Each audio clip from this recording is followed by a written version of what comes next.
Habari za sasa jamani.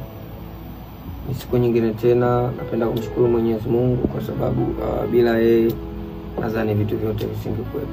So nimekuja tena hapa mbele yenu kuwapa mrejesho juu ya swala ya ndugu yetu Bacteria ambaye alipata matatizo ya stroke, kupooza au kuparalyze. Nina furaha siku ya leo kwa sababu nadhani maombi yetu Mwenyezi Mungu kayasikia na kayajibu kupitia kaka yetu, ndugu yetu, brother yetu Diamond Platnumz ambaye ameguswa zaidi na ile swala la Bacteria na amejitolea kwa utu na upendo mkubwa kumsaidia Bacteria, ambapo ametoa leo siku yake ya birthday, ametoa takriban shilingi milioni 37 ambapo ni dola 15,000 hizi hapa cash kabisa.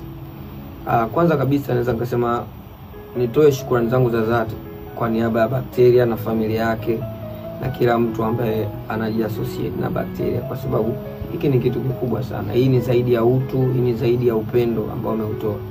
Na kupitia mchango huu ambao ameutoa kaka yetu Big Brother Diamond Platnumz, Mwenyezi Mungu atasaidia na ataweka wepesi kwenye kuinua ndoto ya kijana mwenzetu Bacteria, pia kumpa matumaini mengine na kumfanya apate nguvu, kwa sababu kupitia yeye anaweza kusaidia ukuaji wa familia yake, ukuaji wa ndugu zake, ukuaji wa maisha yake na maendeleo yake kwa ujumla.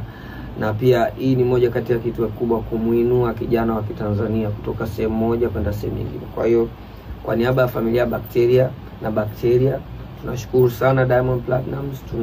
Tunaomba Mungu akuongezee pale ulipotoa, kwa sababu this is big, this is huge and this is more than love. Hii ni ni moyo mkubwa